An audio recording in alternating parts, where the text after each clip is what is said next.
साथियों, मैं दावे के साथ कह सकता हूं कि पहले की सरकारों के समय आपने ईज ऑफ लिविंग जैसे शब्द तक नहीं सुने होंगे। जब पहले की सरकारों की सोच ही ऐसी नहीं थी, तो वो देश के नागरिकों की ईज ऑफ लिविंग पर कैसे ध्यान देती? पहले की सरकारों के समय जो पावरफुल थे, जो सक्षम थे, वो सुविधाओं के सबसे पहले हकदार बन गए थे। शाम, दाम, दंड, भेद, जरूरत पड़ी तो सिफारिश, जरूरत पड़ी तो रिश्वत, कुछ भी करके सुविधाएं हासिल करते ले वो ले लेते थे। और बीच में पिसता कौन था? देश का सामान्य नागरिक, वो सामान्य नागरिक जिसको हम आर के लक्ष्मण के कार्टूनों से ही पहचानते थे। मैं उसके साथ जी करके आया हूं।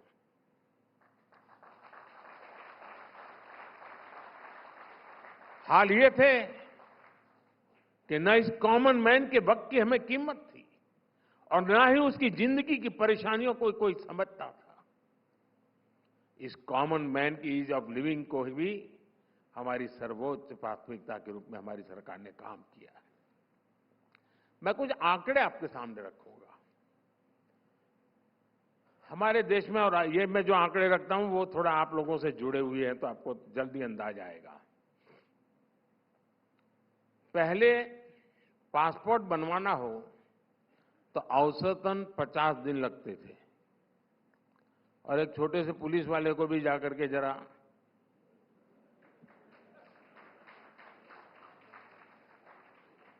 और इन 50 दिनों में भी लोगों को 50 फोन करने पड़ते थे, सिफारिश लगानी पड़ती थी, कोशिश करनी पड़ती। साथियों, आपको खुशी होगी, आज एक पासपोर्ट औसतन 5 से 6 दिन में आपके घर डिलीवरी हो जाता है।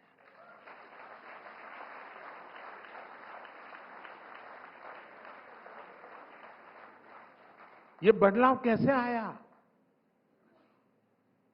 कर्मचारी वही है, फाइलें वही है, बजट वही है, बदलाव कैसे आया? लेकिन सरकार ने जैसे ही ईज ऑफ लिविंग पर जोर दिया, सिस्टम में परिवर्तन आना शुरू हो गया। और इसके लिए हमने सिस्टम को, इंफ्रास्ट्रक्चर से भी सपोर्ट किया। 2014 से पहले देश में सिर्फ 77 पासपोर्ट सेवा केंद्र थे, पूरे देश में 77। आज करीब करीब 550 पासपोर्ट सेवा केंद्र है।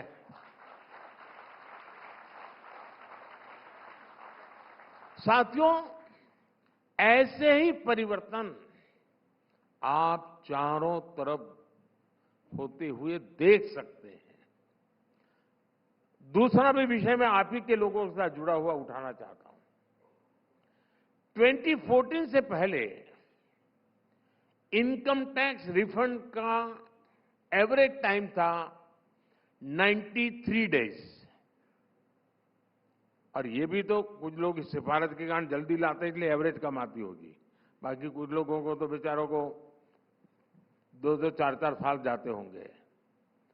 अब इनकम टैक्स रिफंड का एवरेज टाइम 10 दिन से भी कम हो गया है।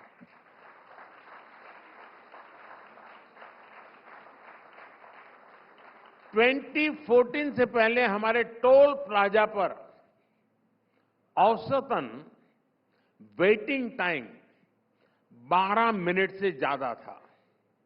अब फास्टैग आने के बाद टोल प्लाजा पर average waiting time 30 to 40 second है।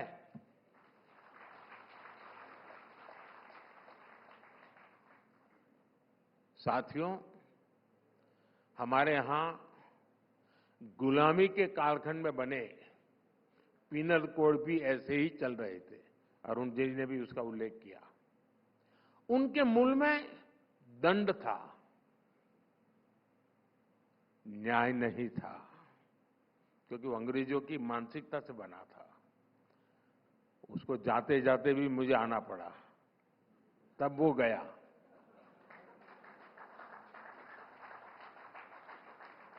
हमने अपने गवर्नेंस मॉडल की भावना के अनुकूल ही इनको न्याय केंद्रित बनाया है। ये जो 3 नए कोड संसद से पास हुए हैं, इनसे सामान्य से सामान्य नागरिक को और तेजी से न्याय मिलना संभव हुआ है। पिछले 10 साल में हमारी सरकार ने 1,500 से ज्यादा पुराने कानून खत्म किए हैं। इनमें से कितने ही कानून अंग्रेजों के समय में बने हुए थे और ऐसे ही चले आ रहे थे। मैं अक्सर कहता हूं कि लोगों के जीवन में सरकार का दबाव भी नहीं और सरकार का अभाव भी नहीं होना चाहिए।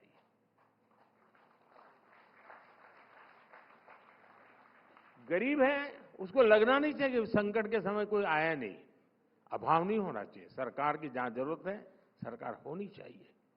लेकिन ये क्या तरीका है? आए दिन सरकार टांग अड़ाती रहे, जिंदगी की हर चीज में सरकार। और मैं तो अगर 2047 तक का मेरा मिशन पूरा हुआ तो मान लीजिए मैं हर एक की जिंदगी से सरकार बाहर निकाल दूंगा। सामान्य मानवीय की जिंदगी में सरकार होनी ही नहीं चाहिए।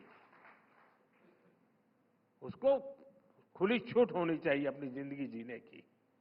अपने सपनों को साकार करने के लिए खुला आसमान उसके लिए छोड़ देना चाहिए। और इसी सोच के साथ हमने ईज ऑफ लिविंग के लिए, जैसा मैंने कहा ना, हमने 1,500 कानून खत्म किए। वैसे ही भांति भांति की चीजें सरकार मांगती रहती है। अच्छा, ये फॉर्म लाए, ये ले आओ, ये लाए, वो ले आओ, वो लाए, वो लाए। आपका घर यहां है, अच्छा आपके घर के सामने कौन रहता है, ले आओ। यानी ये पता नहीं सरकार में आदत बन गई है। आप जानकर के खुश हो जाएंगे, मैंने 40,000 से ज्यादा ऐसे कंप्लायंसेस को खत्म कर दिया और उन्हें बहुत आसान बना दिया है। 40,000। आप सामान्य नागरिक को क्या तकलीफ होती होगी भाई? हम पूरी कोशिश कर रहे हैं कि देश के सामान्य मानवी को किसी भी काम के लिए सरकारी दफ्तरों के चक्कर काटने ही न पड़े, लाइनों में लगना ही न पड़े।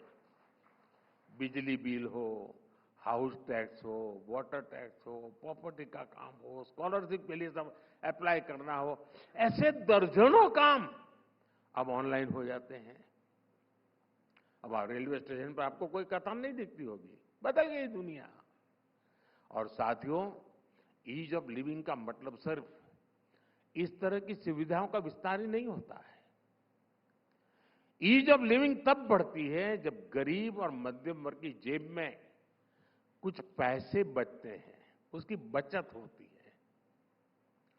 हमारी सरकार की योजनाएं कैसे लोगों का पैसा बचा रही है, ये अपने आप में एक केस स्टडी है। और अभी आप पढ़ रहे हैं तो शायद वहां इस पर उठाइए काम, अरुण जी, आपकी यूनिवर्सिटी को लगाइए। 2014 में 2 लाख रुपए की सालाना इनकम पर टैक्स देना होता था। 2 लाख इनकम पर इनकम टैक्स था। आज 7 लाख रुपए की सालाना इनकम पाने वाले को 1 रुपये का भी टैक्स नहीं है। इसमें तो ताली बजाओ यार, पैसा तुम्हारा बच रहा है।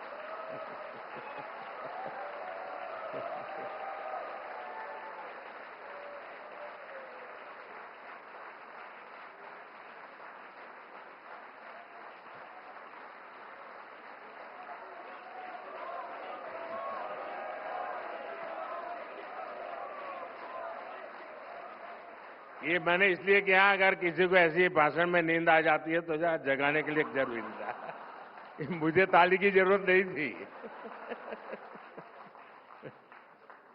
क्योंकि ऐसे भाषण ऐसे हैं कि जिसमें मीडिया को इंटरेस्ट नहीं, उस भाषण में आपको क्या मजा आएगा। लेकिन मैंने कहा आज यही कर ले। देखिए, हमारी सरकार ने जो निर्णय लिए हैं उसकी वजह से डायरेक्ट टैक्सेस में करीब करीब 2.5 लाख करोड़ रुपए बचे हैं। देश के नागरिकों के 2.5 लाख करोड़ रुपए।